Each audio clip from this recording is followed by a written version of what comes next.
Hey, it's Geoffrey Howells Carpet Cleaning. I am kind of switching gears here a little bit. The weather outside, nice and wintry and wet.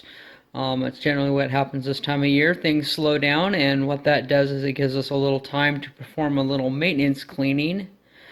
Right now, well, I'll probably go through my toolbox and show you some of the stuff I keep on the truck, but for now, I've got these flashlights here. One of them is actually a UV light, that black one that I use for looking for urine and stuff in the carpeting, and the other is just a very simple, basic $2 flashlight that I keep on board the truck for emergencies in case I need some light at night or whatever. But one thing that happens to these, and, in the work vans and everything, where you're constantly dealing with tons of moisture because that's just the name of the game. You're extracting carpets, your machines, could be leaking. You got hoses, you got all the stuff that you're dealing with, and your equipment, if you're not maintaining it, your tools, your flashlights, and things will begin corroding just due to the moisture inside the truck. So. What you don't want to have happen, I mean, this is cheap enough that it can easily be replaced, but you can see how all that rust and corrosion that's on there. So I didn't get in and nip this in the bud soon enough. But what I do try to do is replace the batteries every, 3 or 4 months or so, because the batteries will begin corroding, and when the batteries corrode, it starts causing everything else to corrode. Battery acid is very, very harsh on metal parts. Um, I take some WD-40 and I spray the threads and stuff that, that are in there so that when, it just helps to keep things operating smoothly. I also, the WD-40 is an excellent cleaner as well, so you can wipe down everything. I take a terry cloth towel like that and kind of put it on the end of a pen or a pencil, not so I can shove them down inside and kind of wipe out the insides of the lights as well. And, kind of basically clean up and keep things working so that when you need to use them, nothing's worse than trying to use a flashlight and it doesn't work. So take a little precaution now, get things cleaned up on the truck. It'll save you a lot of hassle in the long run. Here I've got a pair of needle nose pliers that have seen a bit of oxidation and can be pretty annoying.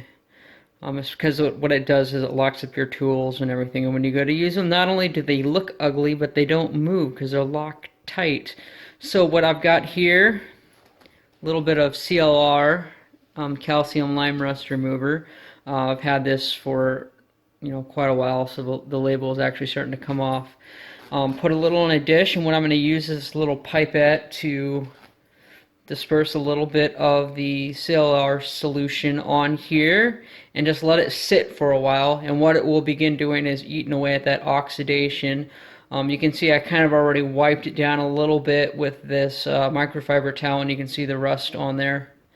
But anyways, just putting a little bit of the CLR in the pipette, dripping it on there and letting it sit for a few minutes while I go through and continue cleaning and working on other pieces of equipment, and we'll come back and see what it was able to do for our needle nose pliers.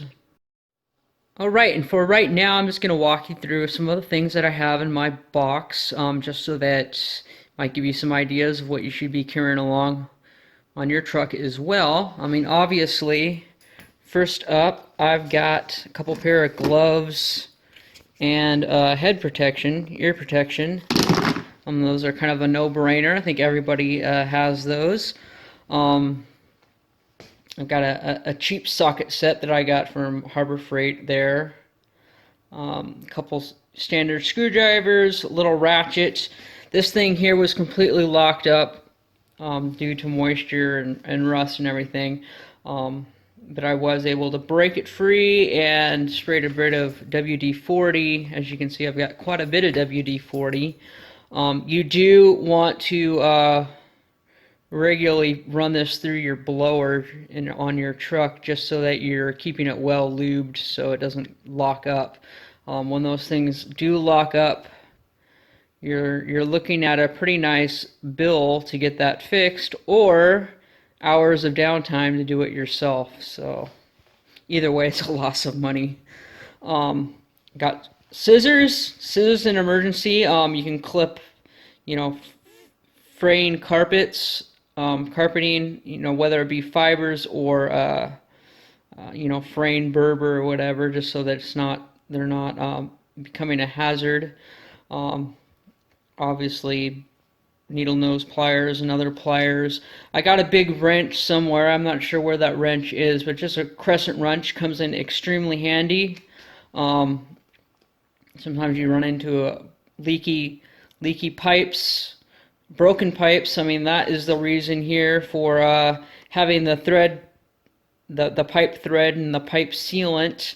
You never know what you're going to run into, so I think it's better to cover every avenue. A lot of this is just from experience, and so I always keep it on hand, even though it may only get used once or twice. But it's better to be safe than sorry. Again, flashlights, got some little zip ties, more hearing protection in case in a pinch. Other things that I hardly use are those pipettes, and I hardly ever use these plastic pieces for putting under furniture legs and stuff. I've got some styrofoam blocks that I like much better. And then, of course, I've got some tape, and I put them in these Ziploc bags to keep them safe from moisture, so when you go to use it, the tape isn't all dried out and non-sticky. So I've got some electrical tape, and then I've got some heavy-duty tape there that I had a rubber hose that has like the braided coils inside, insulated, and it broke. And as soon as I saw the hose begin to bulge, I didn't want it to burst, so I wrapped it as tight as I possibly could, and then put these little zip ties around it as a emergency makeshift patch, so that that rubber hose didn't actually burst. So that actually saved my butt, because I'm able to continue using my sprayer, which is under pressure, and if it burst, and then it wouldn't be operational at all. But right now it works absolutely fine. The bulge is completely gone, and I'm just going to continue using it until it looks like the entire hose needs to be replaced. But anyways, there you go. There's a quick walkthrough of a few of the tools on the inside of the box. I've got a couple more items that I'll show you in just a moment. And I do keep my flashlights rolled up in a microfiber towel, and all that does is just add extra protection from moisture. And then they don't get banged up inside the box either. So they look like new, and it keeps them in great condition. They don't corrode as quickly. And the batteries I don't keep on board the truck, because those would be a hazard to moisture, and I don't want to destroy my my supply of stuff there. So there you have it, and we'll continue here in just a moment. Okay, in the upper part of my toolbox, I've got a few things hidden and tucked away up there. Starting on the left, what we have is a gender changer for your QD, or quick disconnects. This is just so that you can hook a female to female. I keep this lubed to make sure that the threads there are working good and not leaking. Next over, I've got some Kirby vacuum cleaner belts. Try to keep about 4 or 5 or whatever on hand. There's nothing worse than to be on the job and something breaks and you can't use your equipment. So having that as a quick repair is awesome. Moving right over, the two pieces on top, the stainless steel next to the brass piece. The stainless steel one is a water shutoff valve, so you can put this on the end of your garden hose that you're using to go on the truck or whatever, and you've got a quick shut-off valve there in case you need to shut off the water quick from your water source. Next over, this is actually a sprayer that I use, put on the end of a garden hose. It's called a Little Big Shot. It basically just pressurizes the water by creating a very narrow opening for the water to come through. And I use that for cleaning the van. Works really good, and probably don't need it on the job for anything, but I keep it there so I know where it's at. Below that, I got these gray plugs. I mean, what are these for?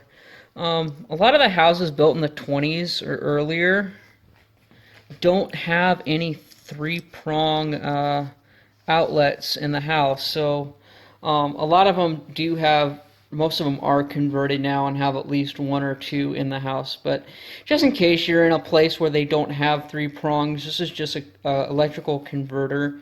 And yes, I've been in a house that doesn't, and it's a pain in the butt. So as soon as I ran into that scenario, I ran down to Home Depot and grabbed a few of them just in case. I've only needed to use them a couple of times, but you know, I've got them.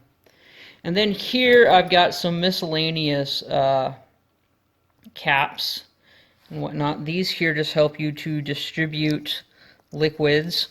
These are pretty standard. They fit on most quart-sized, you know, bottles or whatever, and they do a good job if you're needing to dump some onto a cloth or onto a spot without risking dumping your whole bottle. So it's kind of a safety mechanism. This red cap actually blocks, you know, fits on tight and creates a seal on your bottles so that yeah. So just another random cap, and then the black one is a cap as well. And then this guy here is actually key to turn on this water spigot outside. A lot of motels or apartment complexes, vacation rentals, and that they take the handles off so so that people can't steal water. And this makes it really inconvenient when you go into a house or apartment or vacation rental or what have you, and there's no way to turn the water on. This guy is $2.49 and it'll save your butt in a pinch. I've used it quite a few times, and it is standard, so one of these should be able to pretty much fit into any one of these keys should be able to work on any faucet. But those are just things that I've got. Just try to cover your butt for as many scenarios as you think you might run into. Or as you're running into them one by one, just start collecting the pieces that you need, and then over time, hopefully you'll have a good, solid idea of all the parts that you're going to end up needing or might need. So with the use of the CLR, you can see that it actually did an okay job. Not great. I didn't use a grinding tool on it, which I would basically just scrape all that rust off. This is just a quick, easy thing, so you don't have to break out your grinder, put on safety glasses, ear protection, and all that. You just use a little pipette there, drop some on there, and then just kind of wipe it off with a cloth there. You can see how we've basically been pulling the rust off. We could probably go over it a few more times and probably pull off some more, but you get the gist of what's going on here. We lubed it up with some of our WD-40. The needle nose pliers work absolutely fine now. You can see that they're very movable. We'll go ahead, call that good. We'll stick those things back in our box and be good to go. Howells carpet cleaning, if you have any tips or anything, please leave them in the comment section below, because I'm going through this and just learning as I go. And if you have any tips that you can share with me, I'd greatly appreciate it. Thank you. So, just as a thought, most of us spend a lot of times in or around our work vehicles.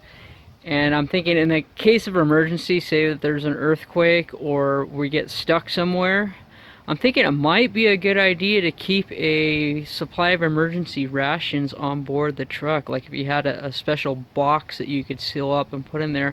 I know that you can get freeze-dried food and all kinds of stuff that have a super long shelf life of several years that you can keep on board. That way you got all your bases covered in case of emergency. You got some emergency water, some emergency food. You got a lot of tools to get around. Just a thought. That's something that I'm playing with right now, and I think I'm probably going to put together a box so that I can keep stored in here with my other goods, and I will go through that with you once I put that to start putting that together.